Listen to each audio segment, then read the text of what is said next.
Bueno, venga, miramos Lucas, hablamos del Evangelio de San Lucas.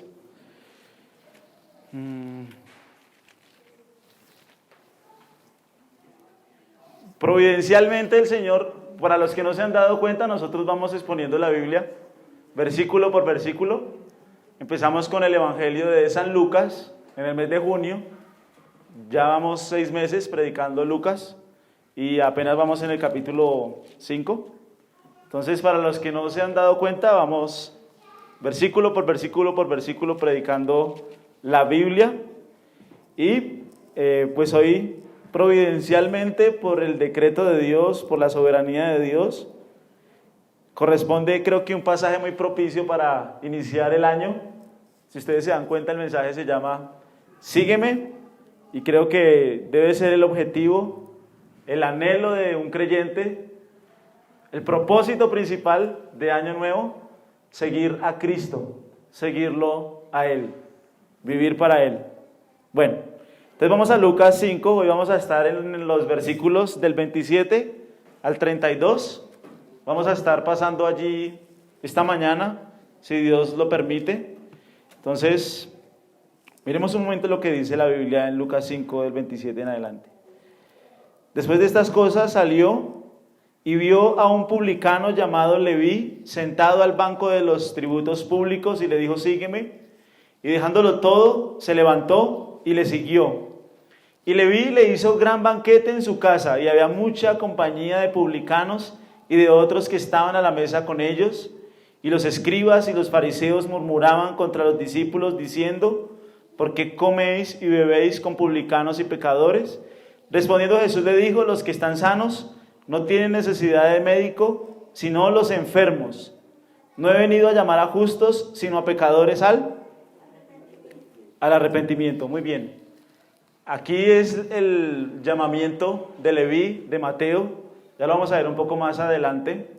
Pero sobre todo, uno a principio de año se traza muchas metas, muchos propósitos, muchos planes. Y eso está bien, ¿sí es claro? Que uno planifique a nivel familiar, a nivel financiero, a nivel emocional, a todo tipo de cosas está bien que uno planifique, pero creo que la invitación más grande, la invitación mayor y el llamamiento más alto que una persona puede tener es seguir a Cristo, es seguirle a Él, ¿sí es claro?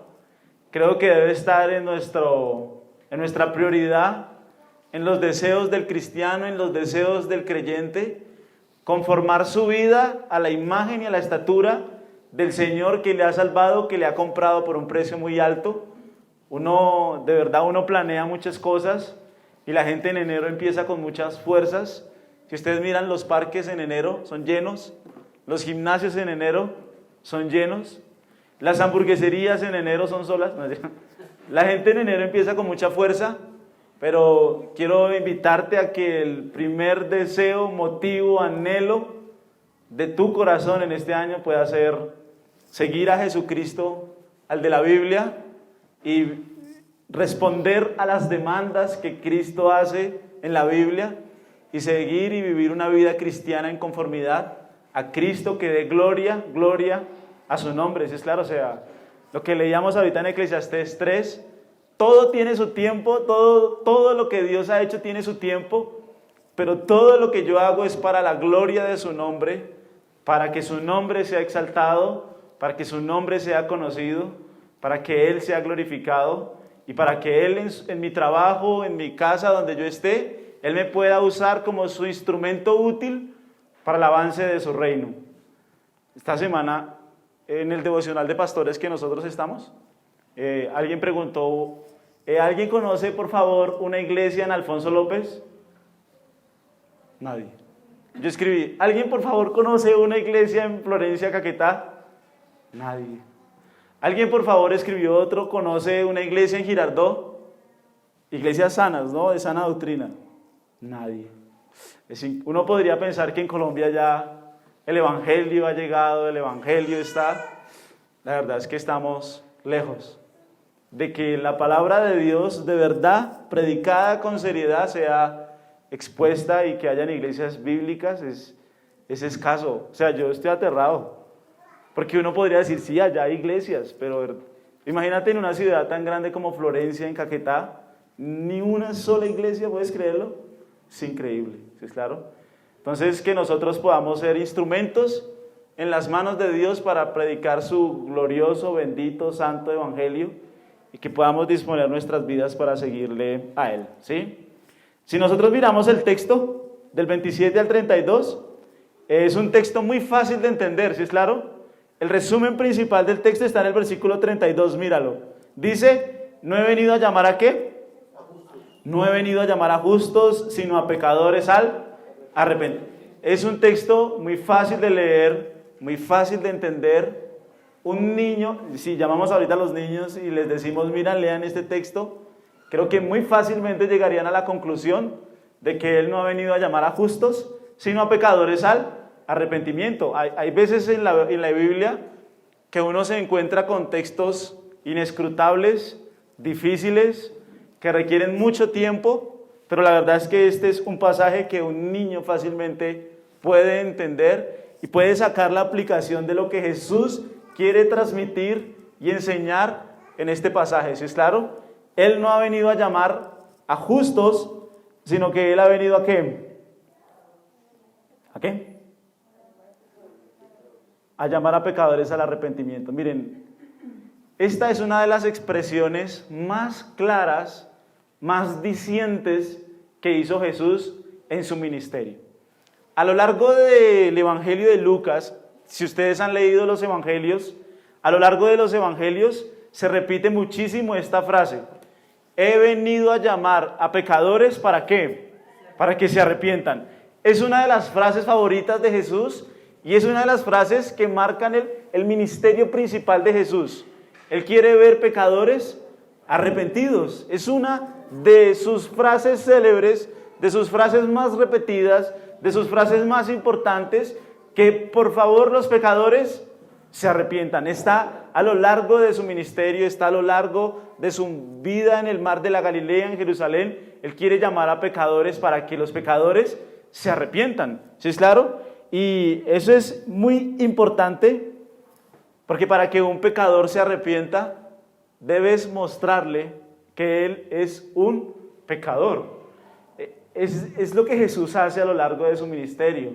¿Se acuerdan? A mí me impacta mucho el joven rico. El joven rico es un claro ejemplo de un corazón obstinado.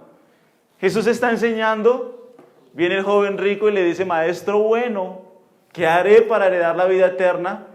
Y lo primero que Dios le dice es, mira, bueno, solo hay uno, y es el Padre, es Dios. Y entonces Jesús lo prueba, por así decirlo, y le dice, bueno, los mandamientos sabes, ama a Dios, obedece a tus padres. Y el joven rico tiene la osadía de decir, Señor, todo eso desde mi juventud lo he guardado. ¿Puedes creerlo? La osadía y el atrevimiento de que un hombre pueda decir, yo soy un hombre recto, justo, intachable. Jesús le acaba de decir, mira, bueno, uno solo. Y el problema del joven rico es que él también se creía bueno. Y Jesús no vino a llamar personas buenas, personas justas. Todas las religiones del mundo ofrecen eso, todas. Ofrecen justicia propia, todas las religiones. Si tú te acercas al católico y le dices, católico, ¿cómo te salvas? Por mis obras buenas, por mi religiosidad, porque yo rezo el rosario, porque yo, ¿qué más hacen? Pago penitencia, pido al purgatorio, todas esas cosas. Yo soy un buen hombre, yo me puedo salvar. Musulmán, ¿cómo te salvas? Por mis buenas obras. Si a lo largo de mi vida yo hago más obras buenas que malas, voy derecho al cielo. Judío, ¿cómo te salvas? Buenas obras. Budista, ¿cómo te salvas? Buenas obras. Krishna, tú puedes mirar, todas las religiones del mundo se salvan por sus buenas obras. Y los que dicen, ¿cómo es que creen los Krishna? Que ellos mueren y si fueron malos vuelven a encarnar en otra persona hasta que hagan la mayor cantidad de obras buenas para que ellos se salven. Una religión por obras y por justicia propia es desgastante, es agotante. Ahora, ¿cómo se salva el cristiano? ¿Qué dice el cristiano? Yo soy un pecador malo, un hombre perverso.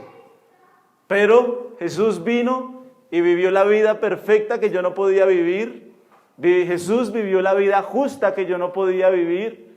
Y yo me he arrepentido de mi pecado y he confiado completamente en la obra de Jesucristo para la salvación de mi alma.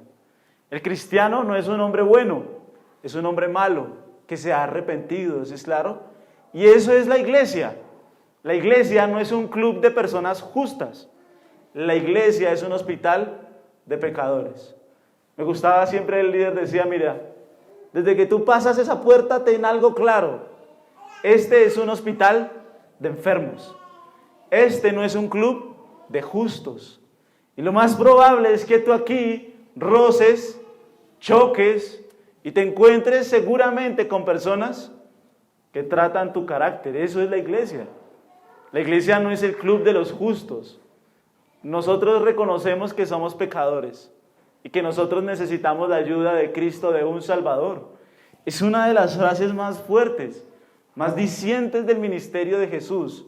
No he venido a llamar a justos, no he venido a llamar a personas que se creen justas.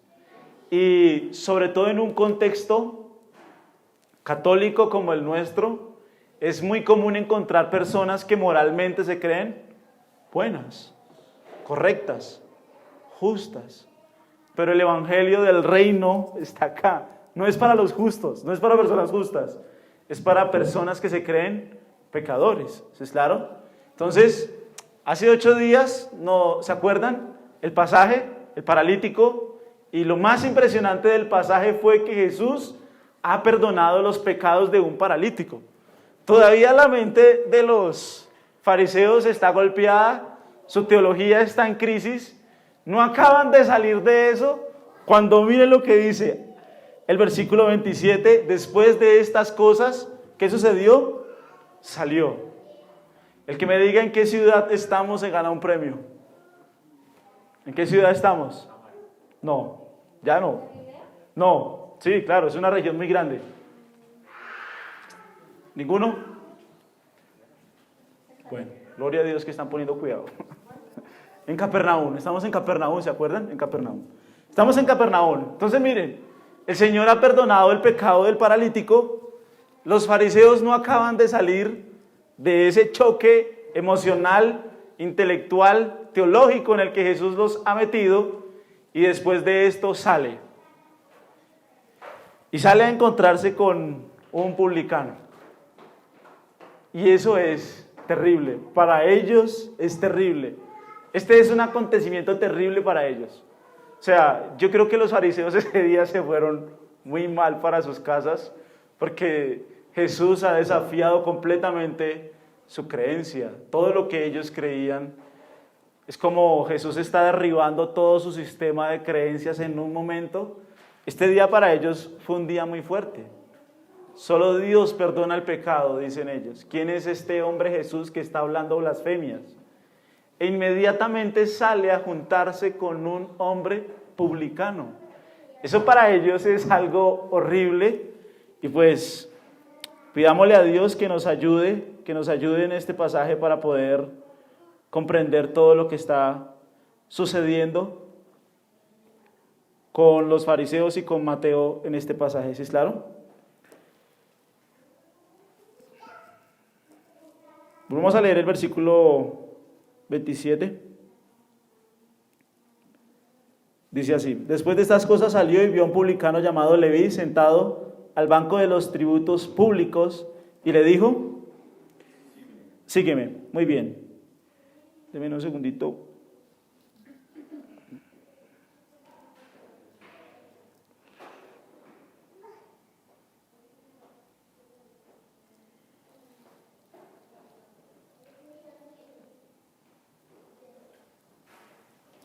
Acuérdense que Jesús, ¿se acuerdan cuando Él estuvo predicando en su sinagoga, con sus familiares, con sus amigos, donde empezó su ministerio?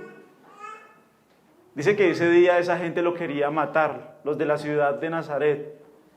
Y acuérdense que el mensaje que él predicó fue que él vino a traer buenas nuevas a los pobres, a los ciegos, a los cautivos y a los oprimidos. Y a lo largo del ministerio de Jesús fue un mensaje que les ofendió muchísimo. Por eso lo querían matar y por eso lo mataron. Mira, no es fácil decirle a una persona que se cree buena persona que es mala persona. Eso es difícil, ¿me entiendes? Y sobre todo en un sistema como el judío. Mira, los judíos estaban llenos de buenas obras. ¿Te acuerdas cuando Jesús dijo, cuando ustedes oren, no oren como los escribas, porque ellos aman el orar en las plazas? Cuando ustedes ayunen, no ayunen como los escribas, porque ellos ayunan para ser vistos por los hombres. Cuando ustedes den limosna, que su mano derecha no sepan lo que hace la izquierda, porque ellos amaban ser vistos por los hombres. O sea, Jesús desarticuló toda la justicia propia de los fariseos. Mira, si tú vivieras en la época de Jesús, básicamente los fariseos querían aparentar que eran completamente personas justas, buenas, piadosas, pero Jesús les dijo en Mateo 23, ustedes son sepulcros blanqueados. O sea, ustedes por fuera son el mejor sepulcro, más caro que hay, pero por dentro están podridos. El Señor fue muy ofensivo. De hecho, el Señor predicando le decía a la gente, su justicia tiene que ser mayor que la de los fariseos y la de los escribas. ¿Puedes creer? Jesús atacó el sistema ritual de la época, porque ellos se creían justos. Por eso lo querían matar. El mensaje básico del cristianismo es que yo pueda comprender mi pecaminosidad. ¿Es claro? Yo no puedo confiar en mi justicia propia, en mis propias obras.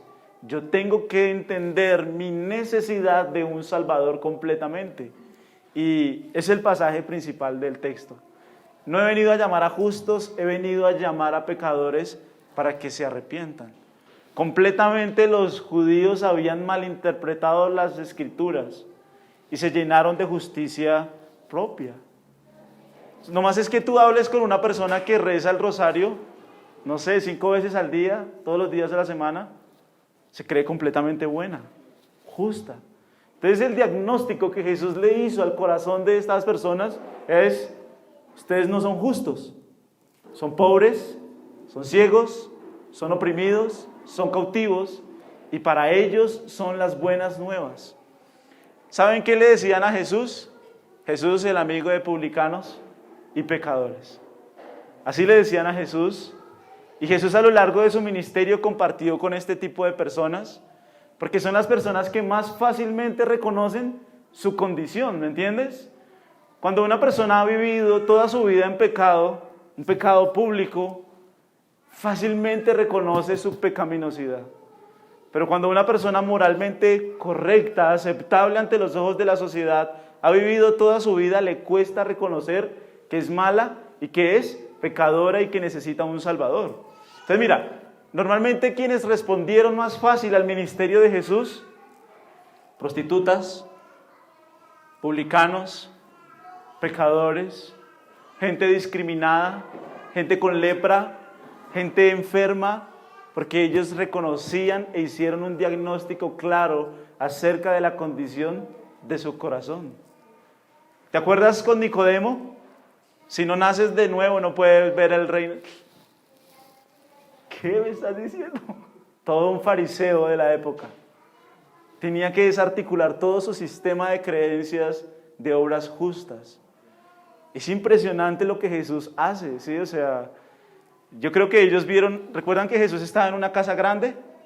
Seguramente estaban todavía arreglando el techo de la casa porque bajaron al paralítico y él sale directamente al banco de tributos públicos. Ahora, para nosotros los que cobran tributo son despreciables, pero no son tan despreciables como los que cobraban tributo en esa época, ¿sí?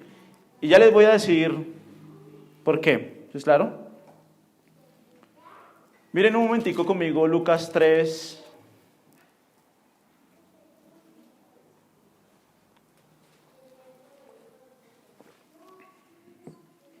Lucas 3:12.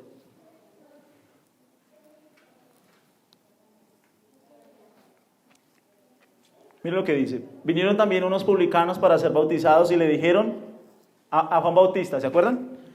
Vinieron también unos publicanos para ser bautizados y le dijeron, maestro, ¿qué haremos? Él les dijo, no exijáis más de lo que está. ¿Cuál era la verdadera evidencia de que ellos se habían arrepentido? Que no iban a cobrar más, que iban a cobrar lo justo, ¿sí? Miren un momentico conmigo Mateo 9.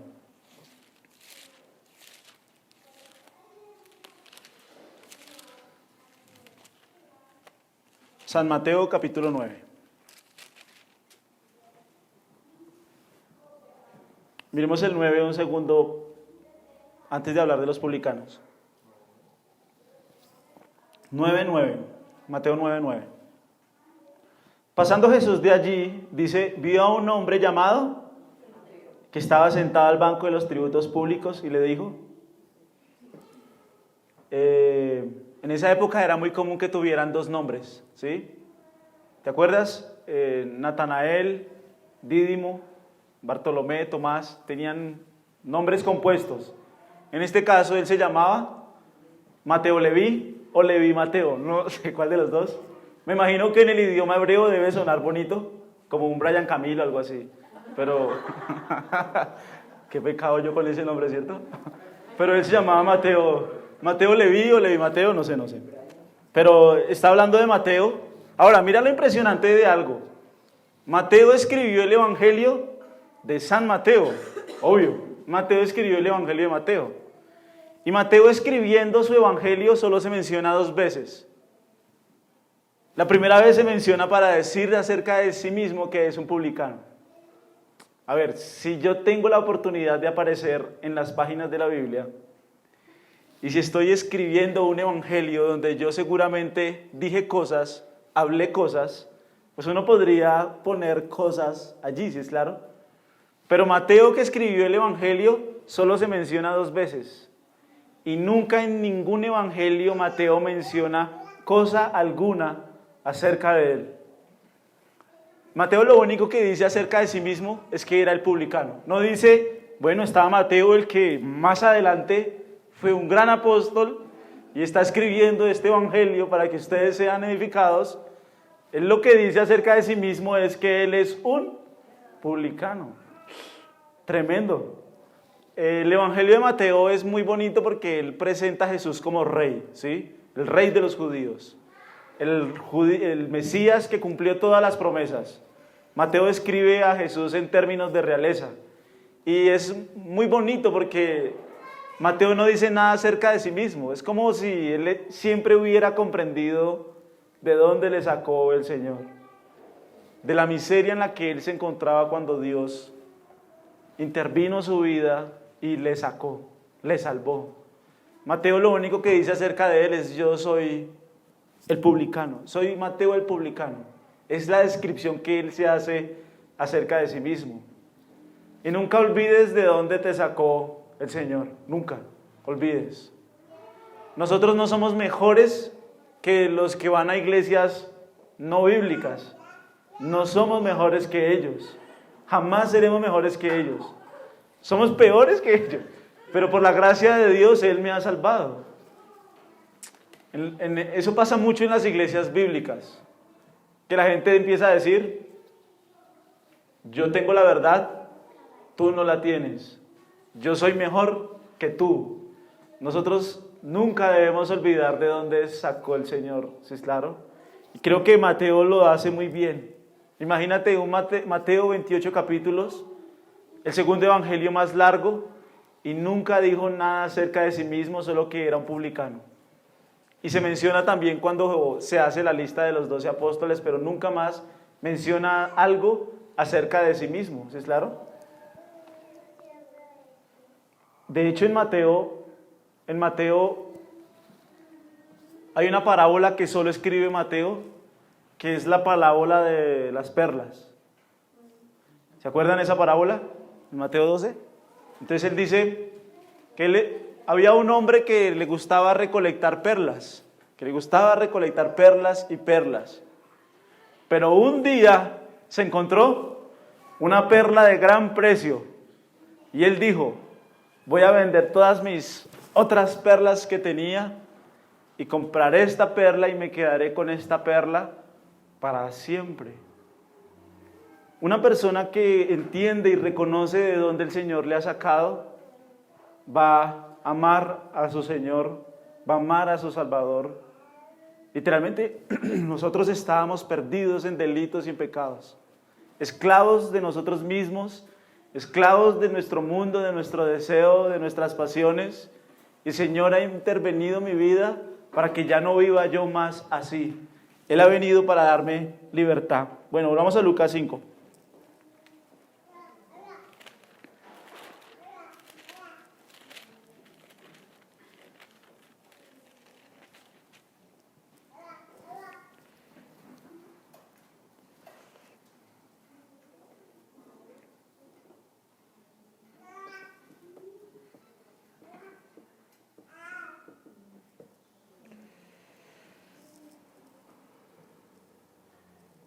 Bueno, ¿cuál es el problema con un recaudador de impuestos? Básicamente él es la escoria, en la época judía es la escoria de la humanidad. Fueron las heces de todo Israel, eran lo más bajo de lo bajo, era el más traidor de todos y era impensable para un judío que Dios perdonara los pecados de un publicano. Eran odiados. Eran una porquería, para ellos eran lo más bajo. Ya te voy a explicar por qué, ¿sí es claro? Para los fariseos era impensable que Dios perdonara a los publicanos, y mucho menos a ser los apóstoles, y mucho menos que escribieran la palabra inspirada del Dios vivo, ¿sí es claro? Hay un pasaje en Hebreos, no me acuerdo, Hebreos 2, dice que es como una foto que Jesús está tomando, ¿sí? Está Jesús, es una metáfora, ¿sí? Entonces dice la Biblia: he aquí yo y los hijos que Dios me ha dado. Entonces piensa en la foto de Jesús, está Jesús, santo, puro, perfecto, sin mancha, Jesús puro, y a su derecha está Jacob. ¿Quién era Jacob? Mentiroso, tramposo, engañador. Está Abraham, mentiroso, incrédulo. David, asesino, adúltero. ¿Te imaginas esa foto a Jesús con esa cantidad de pecadores? ¿Sí es claro? Literalmente Jesús vino por pecadores. Para los judíos era impensable que un publicano fuera perdonado. Menos que fuera un apóstol y menos que escribiera la Biblia. O sea, ellos no podían ni estaban con publicanos. Ya vamos a hablar un poquito acerca de eso, pero para ellos era algo impensable, ¿sí es claro? Entonces mira, Roma conquistó el imperio griego, ¿sí es claro? Entonces, ¿qué hizo Roma? Puso reyes en las ciudades. En esta ciudad está Herodes. ¿Qué hizo Herodes? Colocó cobradores de impuestos. Entonces, ¿qué hacía Herodes? Básicamente vendía franquicias. No sé, como franquicias, McDonald's, Tostado, franquicias. Entonces, esas franquicias eran para cobradores de impuestos. Entonces, básicamente, la gente subastaba para comprar una franquicia de esas, ¿sí? Claro, es una franquicia que da plata. Entonces, ¿qué hacían los cobradores de impuestos? Compraban esas franquicias y tenían su territorio para cobrar toda clase de impuestos a las personas de la ciudad. Ellos tenían permiso para cobrar los impuestos. Entonces normalmente iba el publicano, el cobrador de impuestos, iba con un matón, y si la persona no quería pagar, golpéalo, pártele las piernas, quiebrale la cabeza hasta que pague lo que yo le estoy cobrando, ¿sí es claro? Entonces ahora ellos podían cobrar el interés que a ellos les parecía. Entonces haga de cuenta que usted no, sí, algo así, que usted sembró su café, no sé, usted sembró su café, lo empacó, hizo todo el proceso y usted va con su café y se encuentra con el publicano. Entonces Herodes, por ejemplo, Herodes les decía a ellos, ustedes aquí me deben traer 10 pesos. Ustedes me responden a mí por 10 pesos. Lo que ustedes hagan de más, eso es para ustedes. A mí deben 10 pesos y ustedes miren qué cobran de más. Entonces imagínate qué hacía el publicano. Pues extorsionaba a las personas. Y literalmente ellos tenían el permiso de parar a cualquier persona y cobrar impuesto por lo que a ellos les pareciera y cobraban lo que ellos querían. Y iban con un matón, ¿sí es claro? Entonces eran personas supremamente odiadas. Ahora, una persona que hace eso es capaz de vender su alma por cualquier cosa. Ese es Mateo. Mateo estaba acostumbrado a extorsionar, Mateo estaba acostumbrado a pedir de más, Mateo estaba acostumbrado a asociarse con engañadores, con personas tramposas, con pecadores, con gente corrupta, y vendía su alma al mejor postor. Y no solo eso, miren, si un judío se hacía publicano, renunciaba a su herencia y renunciaba a su familia. ¿Todo por qué? Porque es un negocio muy lucrativo. Literalmente dejó todo por el dinero. El dinero. Si algo caracterizaba a un publicano es el amor al dinero.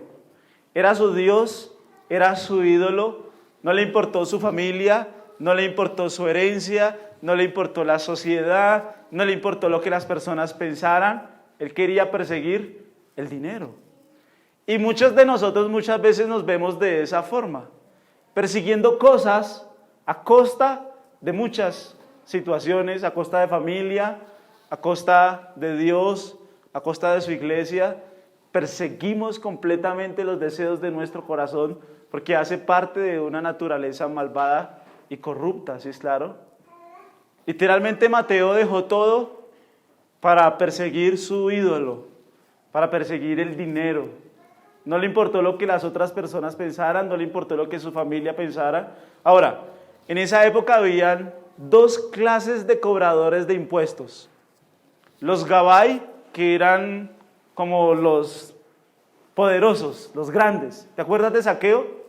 Zaqueo era un Gabai. Más adelante vamos a hablar de Zaqueo. Ellos cobraban impuestos por la tierra, ellos cobraban impuestos por cosas grandes, por productos grandes, ¿sí es claro? Pero después de los Gabai estaban los Moque, los publicanos Moque. Los publicanos Moque ya eran personas de la calle. Entonces, dentro de los publicanos Moque habían dos clases de publicanos.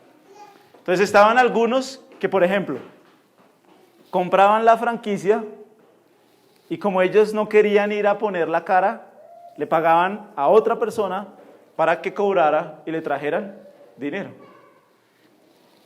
Y los más odiados eran los Moque, que ellos mismos cobraban los impuestos y se sentaban en el banco de tributos a cobrar. Ahora, si tú ves Lucas capítulo 5, ¿dónde está Mateo en el momento en que Jesús lo encuentra? Dice el versículo 27 que él está en el banco de los tributos. O sea, Mateo es un publicano supremamente odiado por la sociedad, es un ser despreciable, es un judío que trabaja para los gentiles, ha vendido su herencia, ha vendido su nación, ha vendido su familia, no le importa absolutamente nada. Es un pecador que está en función del dinero, solo quiere el dinero y no le ha importado nada. Y es un tipo que está acostumbrado a asociarse con personas de la peor clase, de la peor calaña. Ha renunciado a todo. Mateo era un hombre malo, ¿es claro? Y seguramente era la persona más odiada en Capernaum. Imagínate, los fariseos de la época decían, si tú te encuentras un publicano, puedes mentirle libremente, miéntele, no pasa nada. A los publicanos no los dejaban entrar en la sinagoga, no los dejaban entrar, estaban completamente excluidos.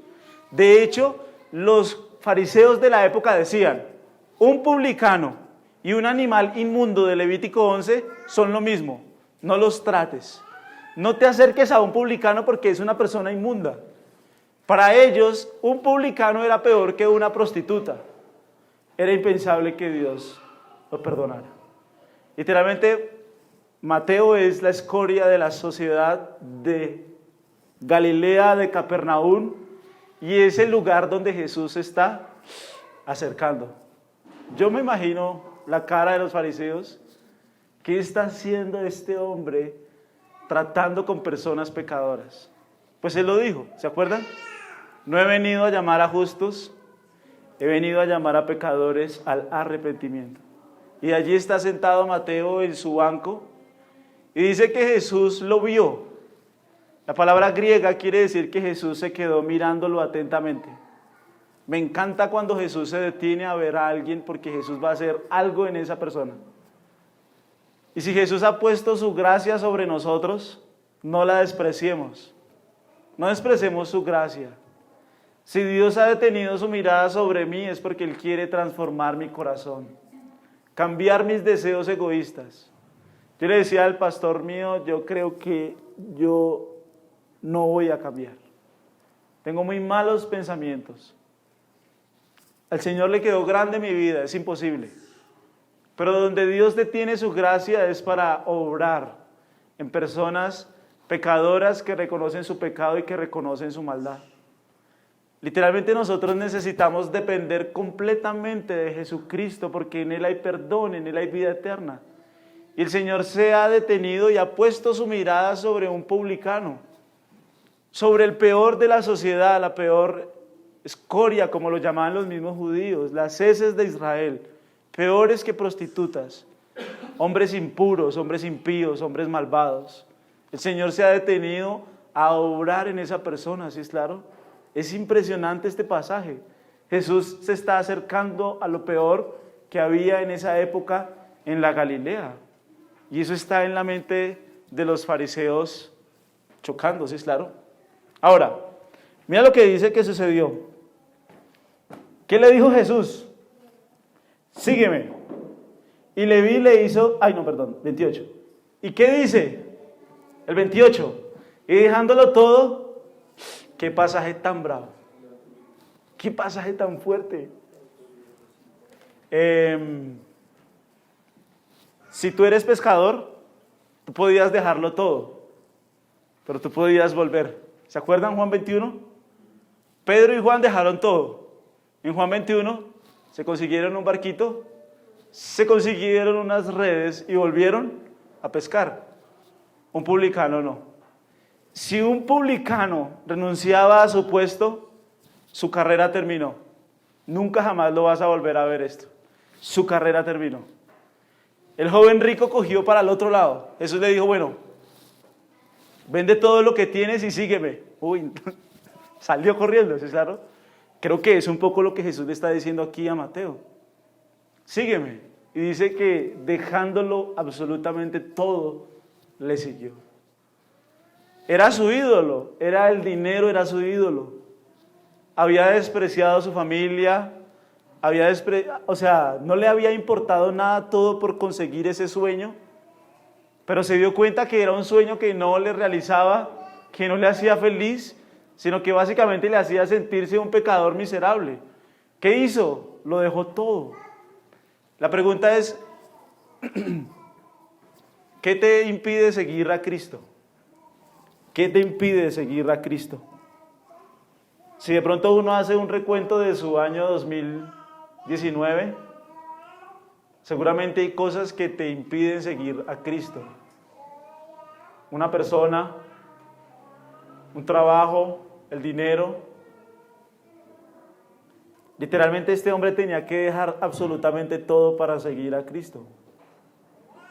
Y es una demanda que Jesús hace a lo largo del ministerio.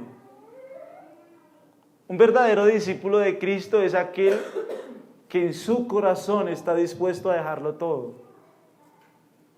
Obviamente el Señor no le hace ese llamado a todas las personas, pero el cristiano verdadero es un cristiano que está dispuesto en su corazón a dejarlo todo. Mira la iglesia primitiva, mira un momentico conmigo Hechos 4.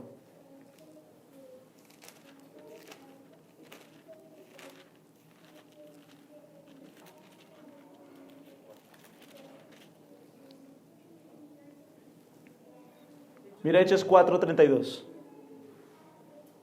A ver si la mamá de esa niña me deja predicar.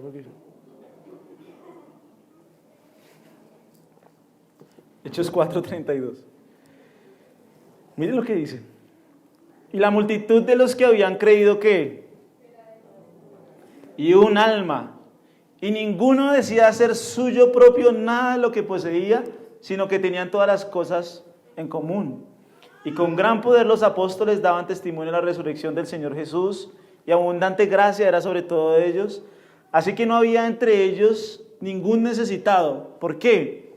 Porque todos los que poseían heredades o casas las vendían y traían el precio de lo vendido y lo ponían a los pies de los apóstoles y se repartía a cada uno según su... ¿Qué hizo esa gente? A ver, esto es un caso único. Nunca jamás ninguna iglesia debe pedirte que vendas tu casa. Nunca lo hagas. ¿Sí es claro? Lo que pasa es que Pedro predicó, ¿se acuerdan? Y se convirtieron 3,000 y después 5,000. Y esa gente literalmente se quedó. Muchos venían de viaje porque estaban en una fiesta Pentecostés, ¿se acuerdan? Hagan de cuenta que nosotros vamos a una fiesta, esto es una herejía, pero vamos, digamos, a una fiesta en San Pedro, Huila. Entonces vamos allá a una fiesta y predican el mensaje. Y nosotros quedamos supremamente conmovidos y queremos quedarnos. Pero no tenemos recursos para sostenernos allá. Entonces, ¿qué hizo la iglesia de Jerusalén? Pues vamos a sostener esta iglesia, esta gente, y vamos a ayudarles con su necesidad para que ellos conozcan la enseñanza y conozcan la doctrina. Sí, claro, fue un caso único. Pero ¿cuál es el punto? Estas personas estuvieron dispuestas a decir mío no es nada. Y eso se espera de un cristiano verdadero, que lo deje todo. ¿Qué quiere decir eso? Que en su corazón debe estar dispuesto a dejarlo todo.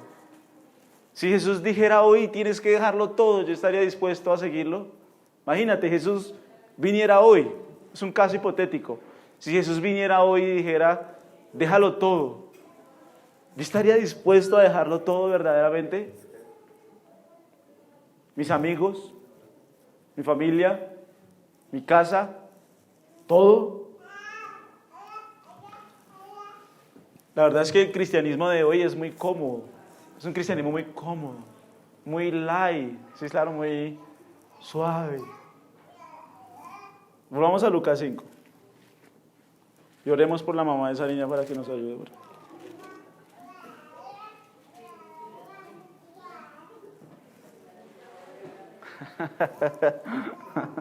28. Ahorita por favor todos le hablan a la salida a ver si puede suplir esa necesidad de atención. A las 2. 28. Dejándolo todo inmediatamente. ¿Puedes imaginar que en ese instante renunció a su carrera? En ese instante renunció a todo lo que amaba. Impensable, ¿no?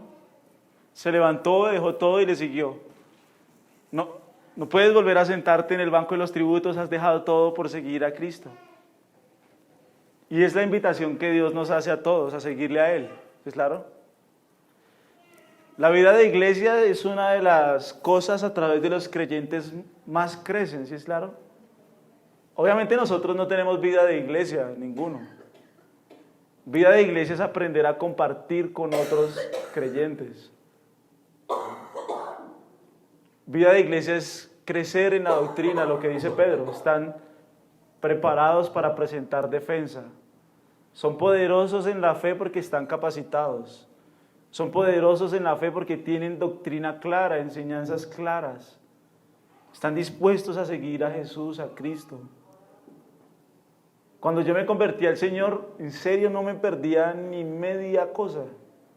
Si había curso de formación, curso de formación. Si había oración, oración. Y tú dirás, es que tú eras un desocupado. Sí, era un desocupado. Pero cuando entré a trabajar, seguía yendo a todas las cosas, ¿me entiendes? Porque yo necesitaba seguir a Cristo. Necesito ser un instrumento en su obra. Necesito ser un instrumento en sus manos. Quiero crecer. Uno necesita mucho la vida de iglesia, en serio. La vida de iglesia no es venir cada 8 días a la iglesia. La vida de iglesia es compartir con otros creyentes. Es someter voluntariamente mi vida a que mi vida sea supervisada a los pastores y maestros de la iglesia. Nosotros como iglesia tenemos esa orden, es una orden bíblica. Hebreos 13, sujetados a vuestros pastores porque ellos han de dar cuenta por vuestras almas. Nosotros necesitamos seguir a Cristo como lo dice su palabra, seguirlo a Él, ¿sí? Pero muchos de nosotros no estamos dispuestos a dejar cosas, lugares, personas, amor al dinero, amor a otras cosas. El llamado de seguir a Cristo es alto, es alto. Es un costo alto. ¿Cómo es que se llama un libro difícil de creer? Dice, difícil de creer, sí. El llamado al cristianismo es un llamado alto, pero es un privilegio que nosotros tenemos. De conocer al Salvador, de conocer a Cristo, de que Él nos use. Dios puede usarte en tu trabajo, en tu casa, donde sea. Pero tú necesitas seguir a Cristo, renunciar a ti mismo, a tus planes, a tus deseos, a tus sueños, vivir para Él. Es difícil. Porque nosotros nacimos en el país del yo, con los ciudadanos del yo, y donde nos alimentábamos de nosotros mismos, ¿sí? Toda una vida acostumbrada a vivir para mí, y ahora Cristo me dice, ya no vivas para ti mismo, tienes que vivir para aquel que murió y resucitó por ti, ¿sí? Ahora, mire lo que dice el versículo 29.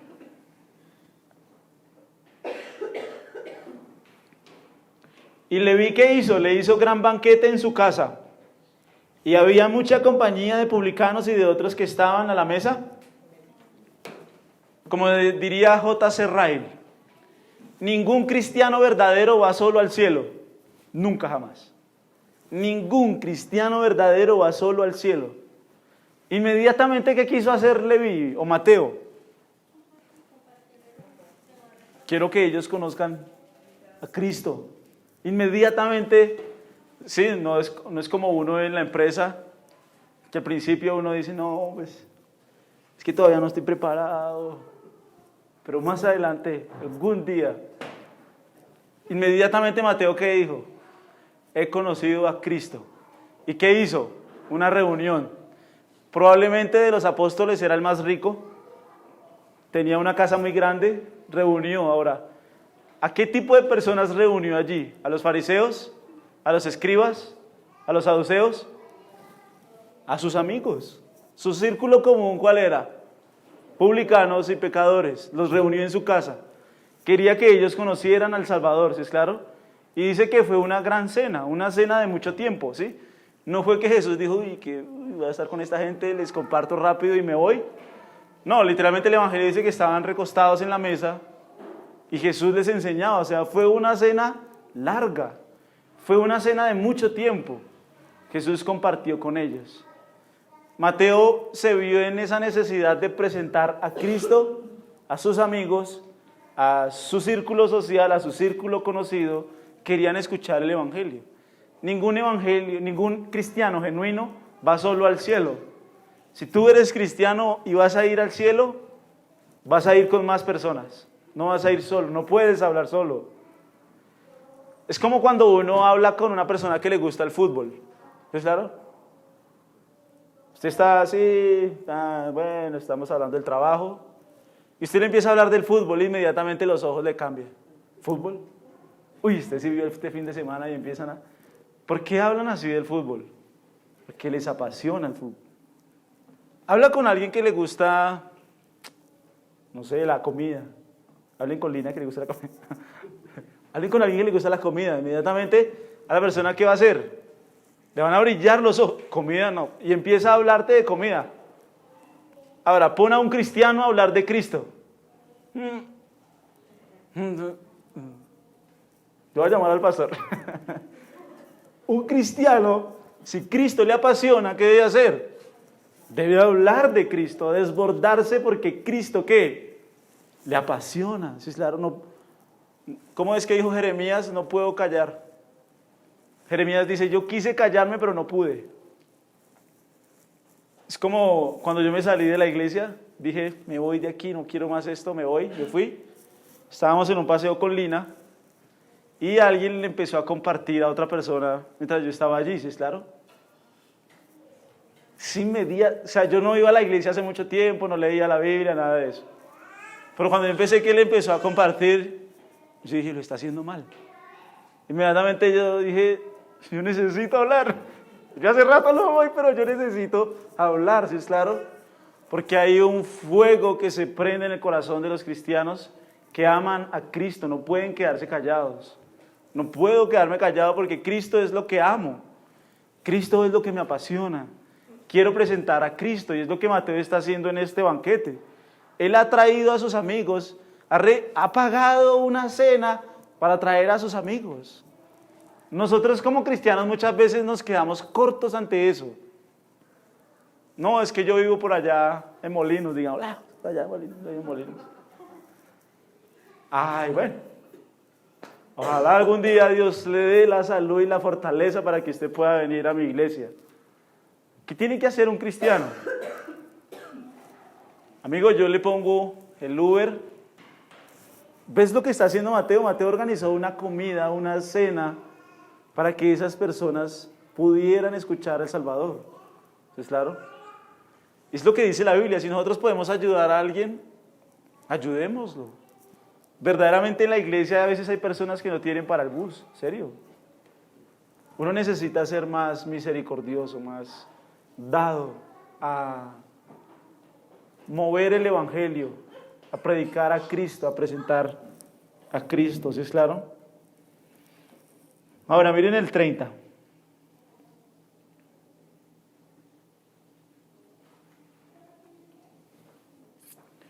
Los escribas y los fariseos murmuraban contra los discípulos diciendo, ¿por qué coméis y bebéis con publicanos y pecadores? Los fariseos están noqueados. Ellos no pueden comprender cómo Jesús está con personas pecadoras. Y uno como cristiano le tiende a pasar esto, ¿sí? Cuando tú ya has andado en la fe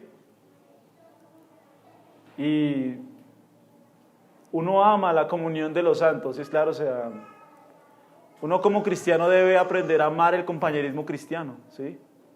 Y es necesario el compañerismo cristiano, es necesario compartir con otros cristianos, pero a veces has andado tanto en el cristianismo que ya compartir con pecadores ni de riesgos, ni locos, ¿es claro? Pero el ministerio de Jesús y la base principal del ministerio de Jesús fue entre pecadores, personas que conocen y reconocen su condición, que están perdidos, han pecado, ¿es claro? Ahora vamos a ver 3 respuestas que Jesús les da. Vamos a ver 2 aquí en el Evangelio de San Lucas y una en Mateo. Miremos lo que dice el versículo 31. Respondiendo Jesús les dijo, los que están sanos no tienen necesidad de médicos, sino... La primera es por analogía. ¿A dónde van los médicos? ¿A dónde los sanos? No, los médicos van donde los enfermos, al hospital. Normalmente un médico está y comparte con personas que están enfermas. Si tú estás sano, ¿tú vas al médico? Debería ir uno a un chequeo. Debería ir uno. Pero normalmente uno, bueno, no sé que usted sea muy aficionado, pero normalmente uno va a un médico cuando uno está, ¿qué? ¿Aficionado? Enfermo, ¿sí, claro? Entonces, los médicos están con los enfermos. Y Jesús lo está diciendo acá. Los médicos comparten con enfermos. Y el médico divino va a compartir su cita con personas que reconocen que están. Miren, el paso más difícil para un alcohólico, ¿sabe cuál es? Soy un alcohólico. En reuniones de alcohólicos anónimos, lo primero que hacen es presentarse. Bueno, mi nombre es Camilo y yo soy alcohólico. Y uno dice, uy, horrible. Ahora, cuando tú hablas con esa persona, ¿cuántos llevas sin tomar? ¿10 años? ¿20 años? Y entonces, ¿por qué dices que eres alcohólico? Porque yo sé que yo tengo esa enfermedad. Ahora, yo debería decir, yo soy cristiano y yo soy un pecador. Soy un pecador. Y usted dice, uy, ¿cómo dice una cosa de esas tan horribles? Miren primera de Timoteo.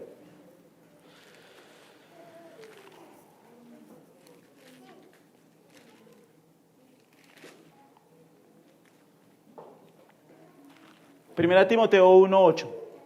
Ah, no, ahorita leemos el 8. ¿O no, de una vez? Primera de Timoteo 1:8.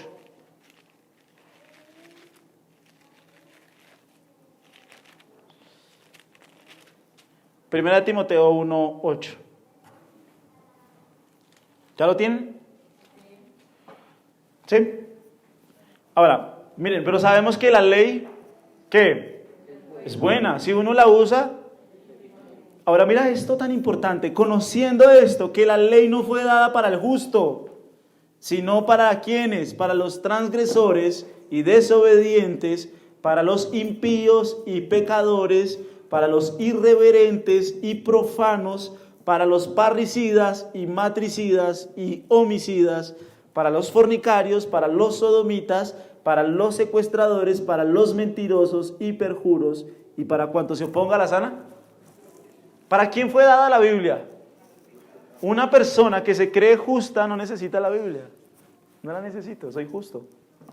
Pero un pecador necesita la Biblia porque la Biblia expone la condición de su corazón.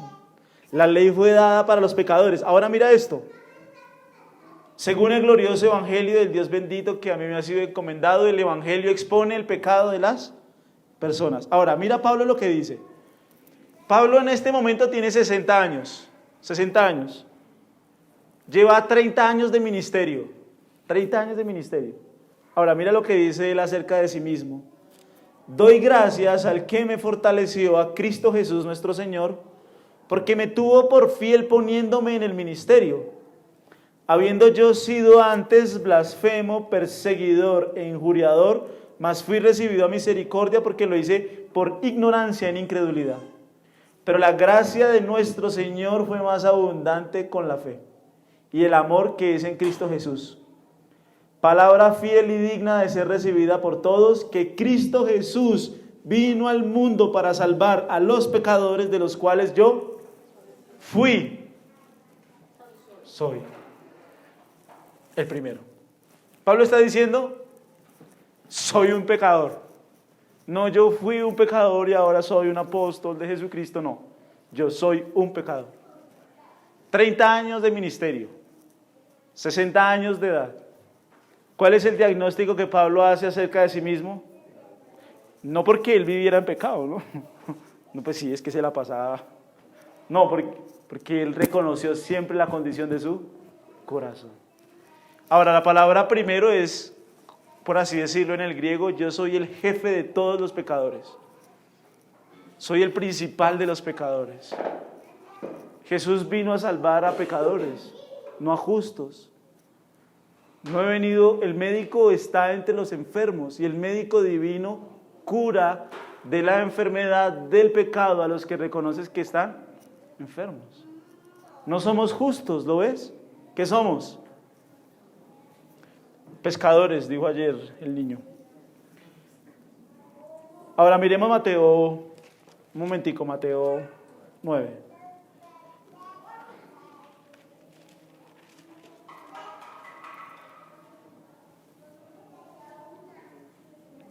Mateo 9, 12 y 13.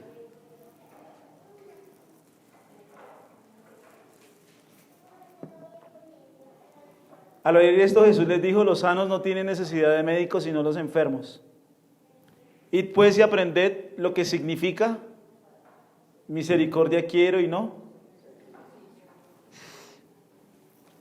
En la palabra griega, id pues y aprended, se utilizaba mucho en esa época, id pues y aprended, y es como si estuviera diciendo, es que eres tonto, no has leído. A ver, los escribas prácticamente sabían la ley de memoria. Y es como Jesús que les está diciendo, ¿y ustedes no entienden? ¿Son tontos? ¿No han leído en Oseas 6:6 qué dice? Misericordia quiero y no. Dios es un Dios misericordioso. Dios no se complace en nuestras justicias. Dios se complace en nuestra condición perdida. Y cuando nosotros ponemos nuestra fe y esperanza en Jesucristo, el Salvador. Literalmente el único camino que nosotros tenemos a Dios es Cristo. Nosotros no podríamos presentarnos ante Dios sin Cristo porque seríamos consumidos. Fuego debería descender. Nosotros necesitamos la justicia de Cristo, la vida de Cristo, la obediencia de Cristo. Es lo que la canción que cantábamos primera decía, dame a Cristo. En el temor, al momento de morir, en la mañana, desesperadamente lo que mi corazón necesita, a Cristo Jesús. Dios se complace en la misericordia, Dios es misericordioso. Los fariseos no tenían ningún tipo de misericordia con los publicanos, con las prostitutas. De hecho, con la prostituta que presentaron delante de Jesús, ¿qué querían hacer? Matarla. Dios se complace en misericordia. Dios no se complace en rituales externos. Mira Monserrate por estos días, la gente haciendo promesas para un año próspero, para un año bendecido. Dios no se complace en nuestras obras. Dios se complace en nuestra fe en el Salvador. Quiero a Cristo, mi confianza completamente en Cristo. Y finalmente la última frase que dice es, no he venido a llamar a justos, sino a pecadores al. ¿Eres justo o eres un pecador? Tienes que hacer el diagnóstico bien. Si haces bien el diagnóstico de tu corazón, vas a seguir a Cristo. Y estarás dispuesto a dejarlo todo para seguirle a Él. Oremos. No sé si tienen alguna pregunta, duda, inquietud, reclamo.